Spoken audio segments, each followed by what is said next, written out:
that prolongs the devastating inflation we're all experiencing. All of us are experiencing it.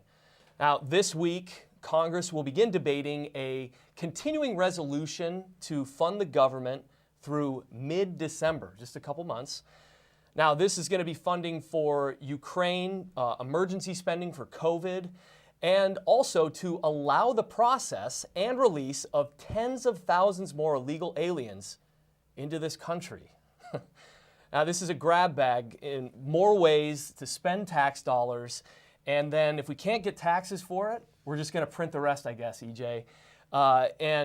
If this passes by September 30th, this is important. This sets us up for a spending showdown in the form of a harmful omnibus. That means bring everything in. This is the big bill we always talk about in December. So EJ, thanks for being with us.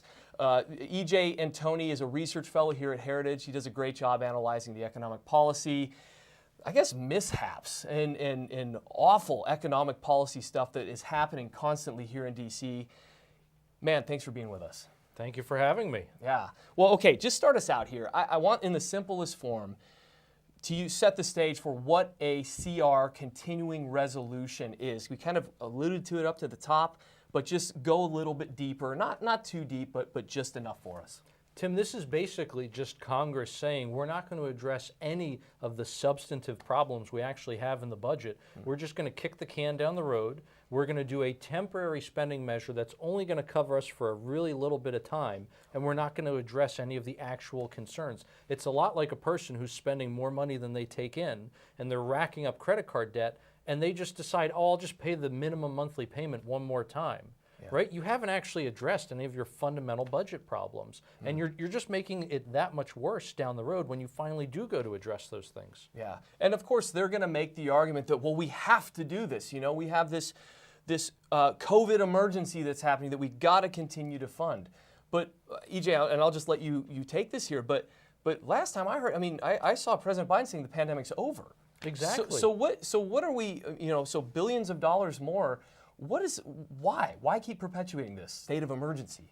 Well, because if you have a state of emergency, it allows you to do things that you can't do when there's not a state of emergency. Okay. And look at so much of what not just the Democrats, but even some of the Republicans, frankly, did during this COVID emergency was stuff that they were advocating for before the COVID emergency, right? It is so reminiscent of what FDR did in the New Deal. Wow. His long list of programs were all things that he wanted to do before the Depression happened anyway. That was just the excuse. Yeah.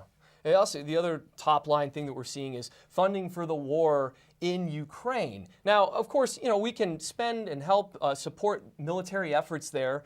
It seems to be working. It seems to be, helping out a lot. But there's a whole lot of other funding within that bucket of Ukraine funding that doesn't seem to have any accountability attached to it. Is that the case? Well, I don't care if we're talking about money going to Ukraine or literally any other foreign country. I want accountability. Yeah. And right now there is zero accountability when it comes to this funding in Ukraine. So once again, it is just throwing good money after bad, because we have, frankly, no idea where this money is actually going. Yeah. We're going to keep opening up the conversation here, folks, but please get your questions into us. We are live. That means if you type it in, we're likely going to get to it. I got this handy-dandy iPad here or tablet, and they send me the questions live. So if you have one, get it to me, and I'll make sure to have EJ answer it for us, because there's a lot going on here. There's a lot of confusion, and part of the reason we do this is to make sure that you are on the same page and you know exactly how to push back and to talk about it. EJ, I want to talk a little bit about just the narrative coming out here in DC. Inflation's super high. We hear the White House talking about how, hey, we're doing better. We're coming out of it. Well, I've seen numbers that completely contradict that.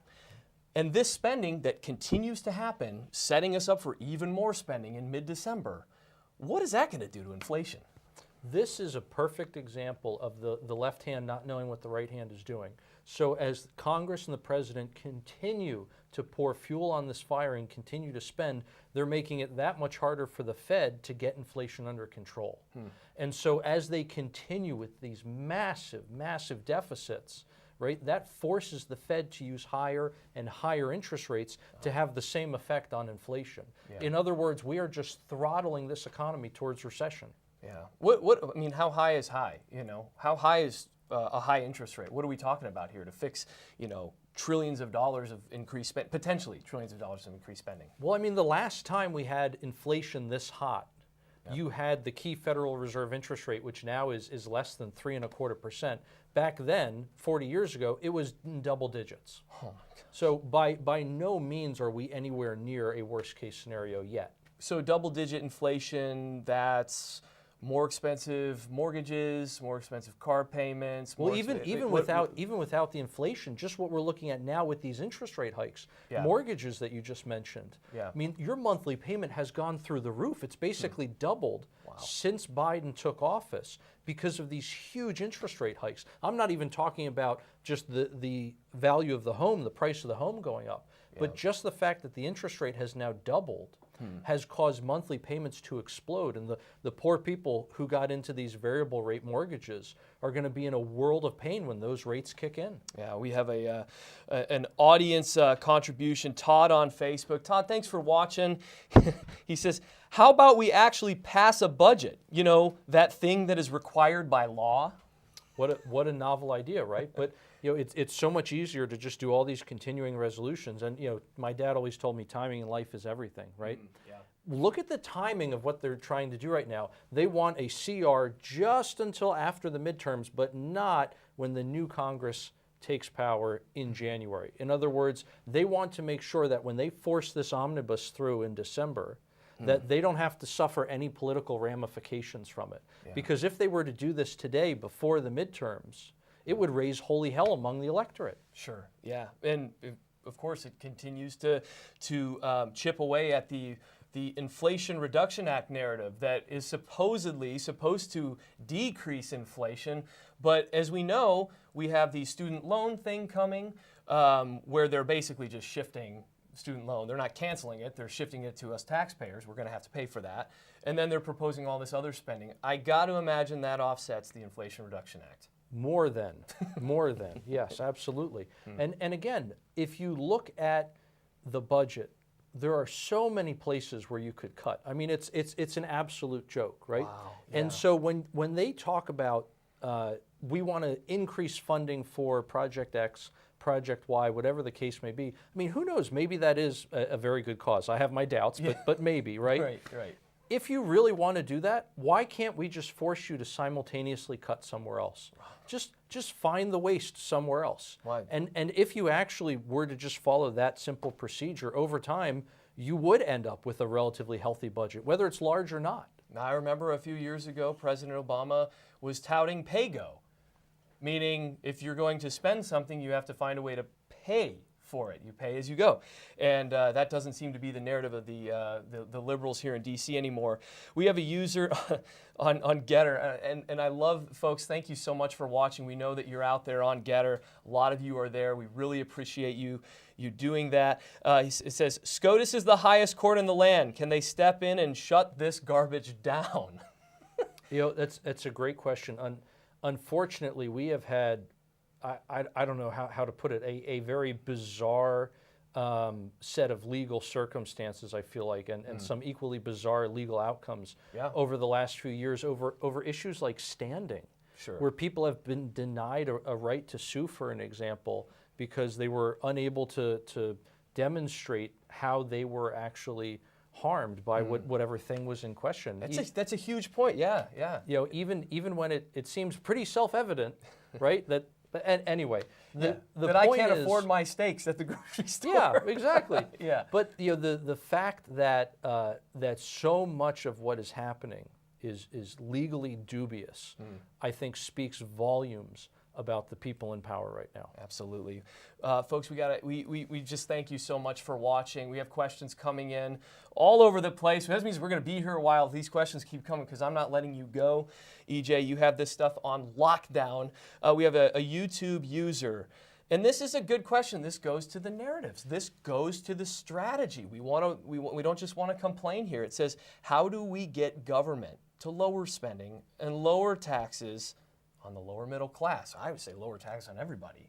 But we'll just leave that question as it is. How do we get that? Yeah. It's a great question. A lot of times we think we need to send the right people to D.C. Yeah. And to a certain extent that's true, but it's largely not. It doesn't matter who you send to D.C. You just need to make sure it's politically profitable for them to do the right thing. Because I don't care if it's McCarthy, if it's Pelosi, any of them. If it's politically profitable enough, they will do it, right? And so you have to not only vote someone into office, you need to keep the political pressure on them to continue to do what you want them to do. Because as soon as they sense that they can get a better deal elsewhere, they'll take it. We sometimes forget that the same incentives that operate within us in every aspect of our lives also operate in politics. Yeah, and we have another user on Getter saying all of America is suffering from the bad decisions, and I think, EJ, I think that is catching on. I think that also goes to how do we deal with this? You know, we can sit here all we want and talk about how bad things are and what the numbers are saying, but until this pain hits home, and it is hitting right now, that's going to be the great, I think, the great awakening that we need to see. Folks, we're continuing here with EJ Antoni, great expert here at the Heritage Foundation, tracking all of these issues. We are live, so if you've got questions, please get them into us. We see them coming in here. EJ, I want to talk to you about something that we've heard talked about here in D.C., which was the deal that Senator Manchin made. For streamlining, making things more streamlined, it would really benefit. Supposedly, it would benefit, energy production. He may have just set us up for more failure. And I'm wondering if you could talk a little bit about, was that intentional? Was that a way of getting to more of the left's green energy agenda? How do you see that? I don't know if Manchin just got fooled or railroaded, or if he is complicit in the conspiracy. I mean, who the heck knows, right? Yeah. It's how the sausage gets made, right? Complicit in the conspiracy. I mean, truly, because how many times has that man gotten up to a microphone, said one thing, and then turned around and said something totally different to somebody else? Yeah. So, I mean, honestly, who knows what goes on in that man's head, if anything at all? Yeah. But the fact is that what they're now trying to do is going to force coal, oil, and natural gas to pay for the new distribution networks for solar and wind. So once again, you're just shifting the cost, right? Okay. You haven't actually reduced the cost of these so-called green energy technologies, right? All you're doing is you're forcing reliable sources to pay for the unreliable ones. Yeah. And you're literally going to cause West Virginia, one of our great energy exporting states, to have to start importing its energy from the state of Virginia. Yeah. Wow. It really is, as you said earlier, the gas on the already blazing fire that continues to be perpetuated out of here. Okay, this is a good question. We've sort of covered it, but I want to just hit it again because a user on Getter is saying, how can people really hold reps accountable to hold up the Constitution outside of voting? Are there ways that our representatives can hold accountable the spending, can hold accountable DC, maybe reviews or hearings? I don't know. I'm just wondering if we can get into a little bit of holding more accountable other than, voting out of office. Sure. Well, but I think I really don't want to diminish that. And sometimes what we need to do, though, is we need to complete other processes to make that happen.